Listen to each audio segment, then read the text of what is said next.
우리가 성경에 보면 이 시온소라는 단어가 이렇게 나오는데, 이 시온소는 어디냐 하면 이 하나님의 성막에서 지성소, 하나님의 법궤가 있잖아요. 거기를 시온소라고 얘기를 합니다. 우리 하나님 말씀 같이 봅니다. 욥기서 오늘 18장 1절에서 21절 우리 한 절씩 교독하겠습니다. 수아 사람 빌닷이 대답하여 가로되 너희가 어느 때까지 말을 찾겠느냐. 깨달으랴. 그 후에야 우리가 말하리라. 어찌하여 우리를 짐승으로 여기며 부정하게 보느냐. 너 분하여 스스로 찢는 자야. 너를 위하여 땅이 부림을 당하겠느냐. 바위가 그 자리에서 옮기겠느냐. 악인의 빛은 꺼지고 그 불꽃은 빛나지 않을 것이요. 그 장막 안의 빛은 어두워지고 그 위에 등불은 꺼질 것이요. 그 강한 걸음이 고나여지고 그 베푼 깨가 스스로 빠질 것이니 이는 그 발이 스스로 그물에 들어가고 얼른 줄을 밟음이며 그 발꿈치는 창에 그치고 그 몸은 얼무에 얽일 것이며 그를 동일 줄이 땅에 숨겼고 그를 빠뜨릴 함정이 길에 베풀렸으며 무서운 것이 사방에서 그를 놀래고 그 뒤를 쫓아올 것이며 그 힘은 기근을 인하여 쇠하고 그 곁에는 재앙이 기다릴 것이며 그의 백체가 먹히리니 곧 사망의 장자가 그 지체를 먹을 것이며 그가 그 의뢰하던 장막에서 뽑혀서 무서움의 왕에게로 잡혀가고 그에게 속하지 않은 자가 그 장막에 거하리니 유황이 그 초소에 부러질 것이며 아래서는 그 뿌리가 마르고 위에서는 그 가지가 찍힐 것이며 그의 기념이 땅에서 없어지고 그의 이름이 거리에서 전함이 없을 것이며 그는 광명 중에서 흑암으로 몰려 들어가며 세상에서 쫓겨날 것이며 그는 백성 가운데서 아들도 없고 손자도 없을 것이며 그의 거하던 곳에는 한 사람도 남을 자가 없을 것이라. 그의 날을 인하여 뒤에 오는 자가 앞선 자의 두려워하던 것 같이 놀라리라.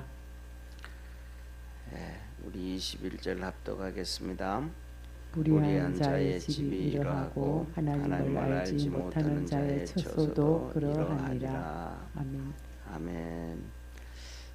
오늘은 이 1절에서부터 21절까지인데 1절에서 3절까지는 이 욥을 향해서 이렇게 한 말에 대해서 이렇게 반대되는 얘기를 하면서 그다음에 5절부터 21절에는 악인의 멸망에 대해서 하나님 말씀하고 있습니다.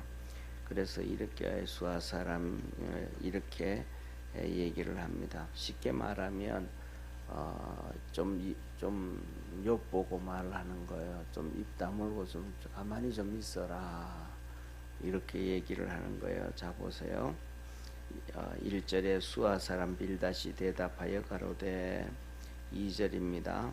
너희가 어느 때까지 말을 찾겠느냐. 깨달으라. 그 후에야 우리가 말하리라. 너가 어느 때까지 말을 찾겠느냐. 이 말은 네가 언제까지 그렇게 말을 할 거냐. 입 다물고 좀 가만히 있어라. 이런 얘기를 하는 거예요. 그러면서 네가 좀 조용하면 우리가 말을 하겠다. 그 후에 깨달아라. 그리고 그 후에야 우리가 말하리라. 어찌하여 우리를 짐승으로 여기며 부정하게 보느냐 하면서 4절 보십시오. 너 분하여 스스로 찢는 자야. 너 분하여 스스로 찢는 자야. 너를 위하여 땅이 버림을 당하겠느냐. 바위가 그 자리에서 옮겨지겠느냐. 이렇게 얘기합니다. 이게 이 말 그대로 하면 너 분하여 스스로 찢는 자야. 너를 위하여 땅이 버림을 당하고 바위가 그 자리에서 옮겨지겠느냐. 너 쉽게 말하면 너 때문에 세상이 변할 수가 있느냐. 그렇게 되어지지 않는다. 그러면서 여기서 말하는 거예요. 너 분하여 스스로 찢는 자. 이게 참 사람이 살아가면서 말을 해도 이렇게 독하게 할 수도 있을까 할 정도예요.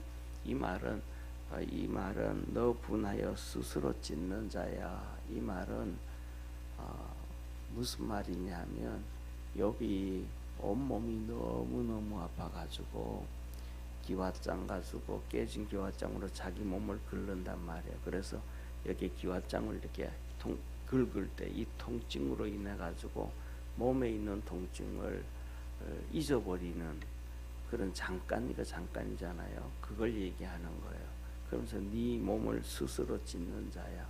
야, 참 우리가 보면서 야 얼마나 아프면 저럴까.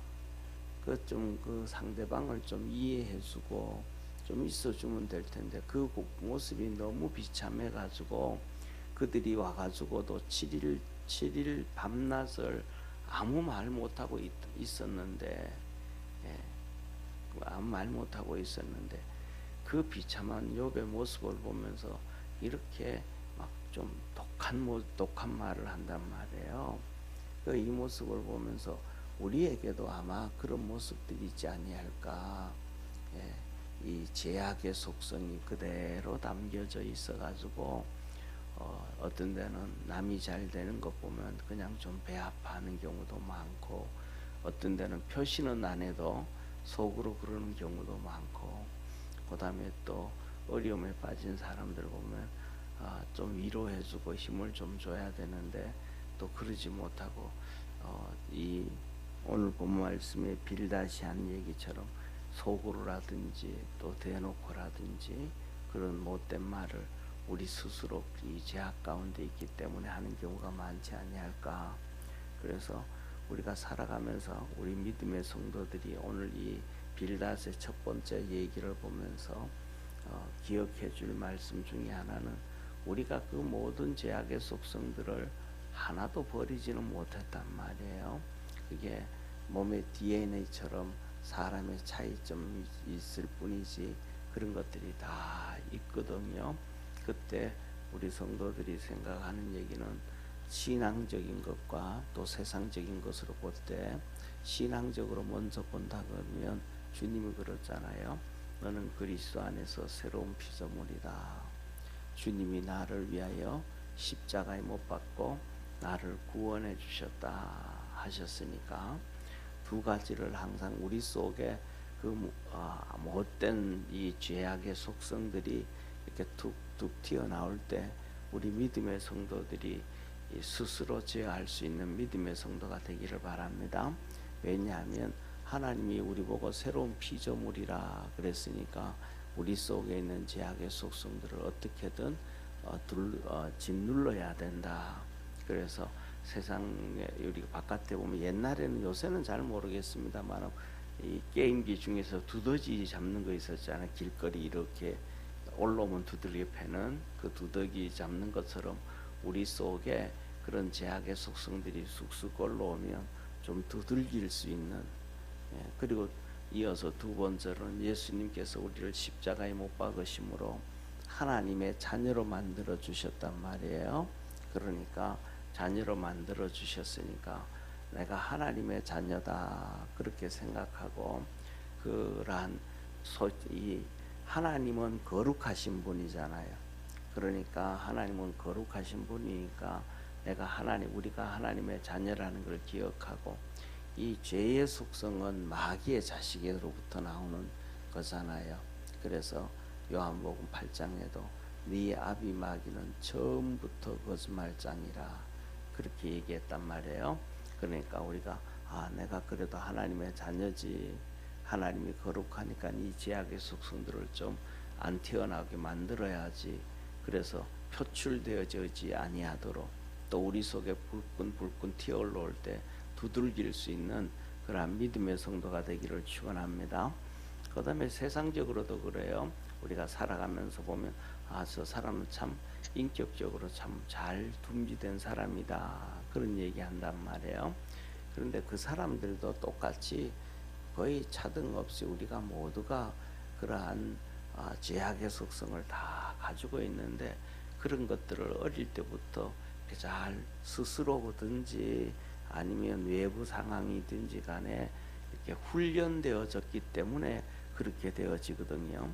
훈련되어지지 아니하면 뭐 하다 못해서 3살 4살부터 5, 6살 동네 골목대장하고 뭐하고 하고 할 때는 자기 감정 이런 것들을 이렇게 짓누르지 못하고 그걸 그냥 다 표출한단 말이에요. 친구들한테 표출을 하든지 아니면 돌멩이 던져서 표출을 하든지 아니면 지나가면서 그냥 이렇게 막대기 가지고 농사 지는 논밭을 그냥 휘두르면서 지나가든지 어떻게든 자기 감정을 짓누르지 못하고 바깥으로 표출을 시킨단 말이에요. 그것들이 한 번, 두 번 쌓여가면서 점점 뭐냐면 증폭되어지면 사회에서 참 문제가 생기는 문제의 사람이 되어져 가거든요. 어릴 때부터 그런 것들을 조금씩 절제한 사람들은 인격이 만들어져 가는 것이고 그런 것들이 훈련되지 아니하면 문제가 터져 간단 말이에요.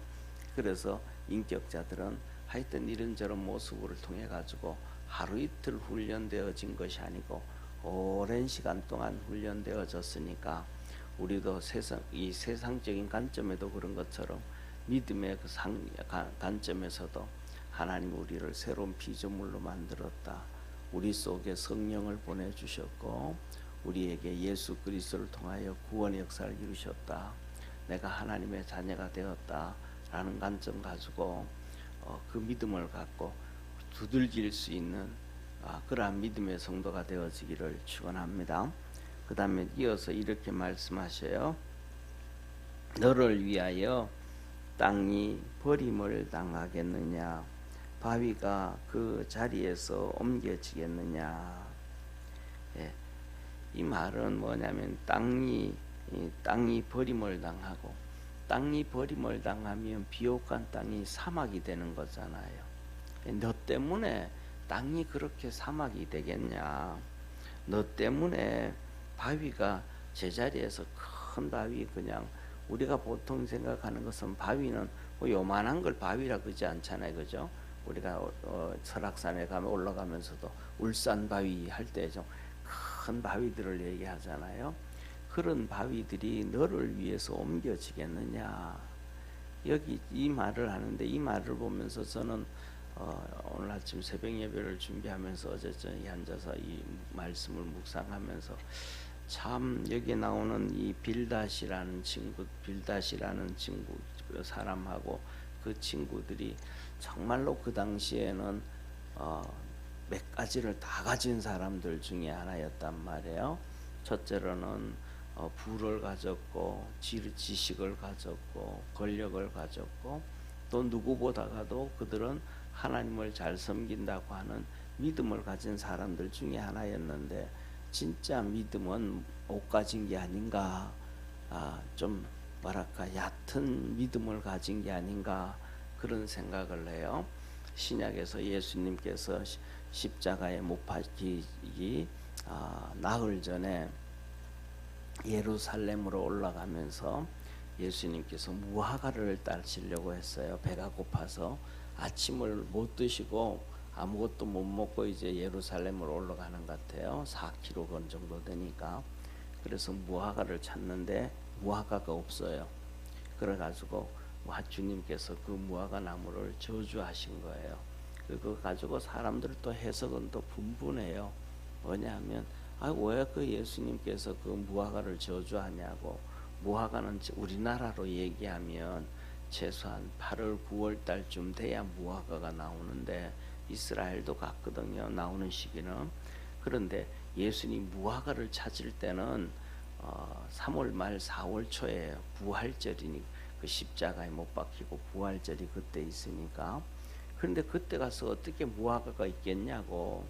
그런데 그래서 그 나무를 저주하는 거 보면 예수님이 참 안 좋은 표현을 쓰면 그래요.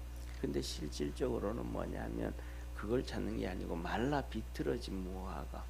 우리가 잘 아는 것처럼 무화과를 보면 다른 거하고 다르게 무화과는 이게 굵기가 작죠, 그죠? 요만합니다. 한 손가락 한 3개 정도 2마디가 묶어놓은 것처럼 이렇게 이렇게 껍데기 벗기지 아니한 호두 크기만한 고만합니다. 그런데 그것 보면 특징이 뭐냐면 그 줄기 그걸 뭐라 그러죠? 무화과의 꼭다리라 그러죠, 그죠? 무화과 나무와 그다음 과일 사이를 붙여주는 꼭다리가 있잖아요. 그 꼭다리가 되게 굵고 튼튼해요. 무화과가 굵고 튼튼해요. 사과는 가늘잖아요. 그다음에 또 이 배도 가늘고, 그래서 이것들이 과일은 땅으로 이렇게 내려지잖아요. 그 꼭다리가 가늘고 힘이 없으니까. 근데 무화과는 이게 굵고 튼튼해요. 그래서 이렇게 삐쭉하게 이렇게 세워질 수도 있단 말이에요. 그럼 그렇다는 얘기는 이게 잘 안 떨어진다는 얘기거든요. 그리고 우리가 살아가면서도 뭐냐면 우리나라에도 많은데 여행 갔다 오는 사람들이 이제 저 중동 쪽이 아니고 그 유럽이라든지 그쪽으로 이제 무화과 있는 쪽으로 이스라엘이라든지 이렇게 갔다 올 때 보면 마른 무화과 사오잖아요. 말리면 약간 말랑말랑한데 맛있잖아요, 그죠? 그런 것처럼 나무에 붙어져 있으면 그냥 자연적으로 말라버려. 땅으로 뚝 떨어지는 게 아니고 그대로 말라요.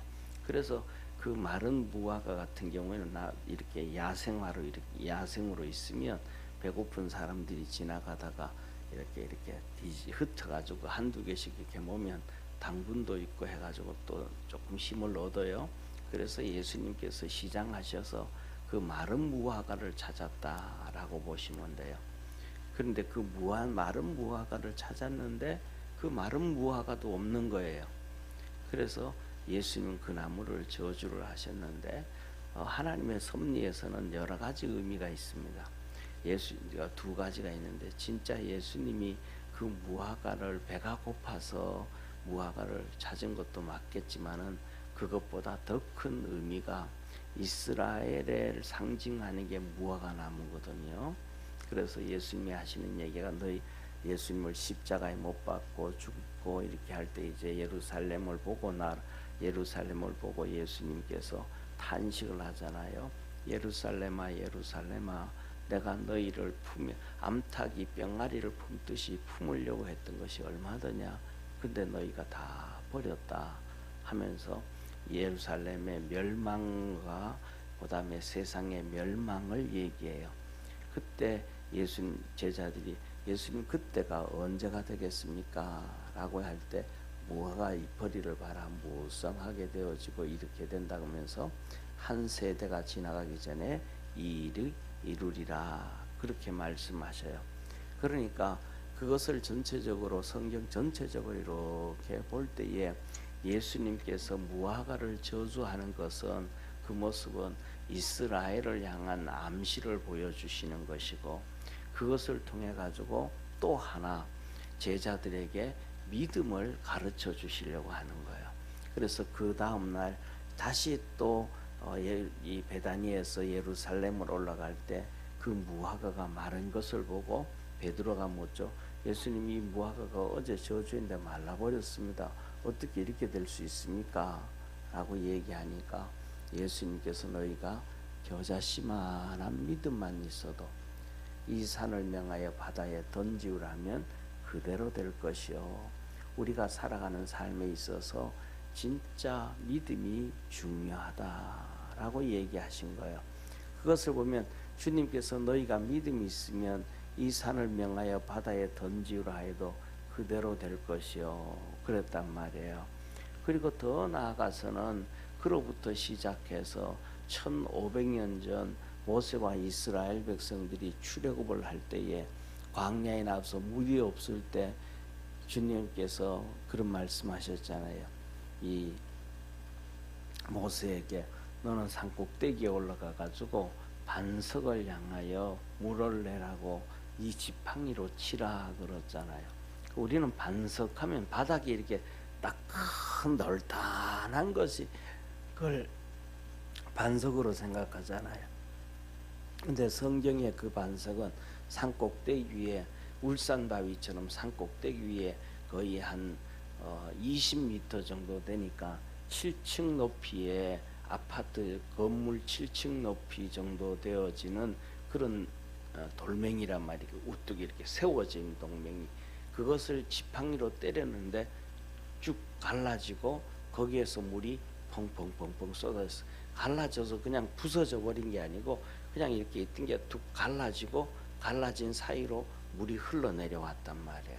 그것이 반석인데 그것은 예수 그리스도를 얘기한다고 고린도전서 10장에 말씀을 해주셔요. 그러니까 이 믿음을 가지고 말씀에 순종해 갔더니 이 막대기 가지고 그 큰 7층 높이의 20m 되어지는 큰 바위 그것도 뚝 갈라졌대. 믿음이 있으면 하나님이 일하는 것이지 우리가 일하는 것이 아니라는 것을 믿으시길 바랍니다.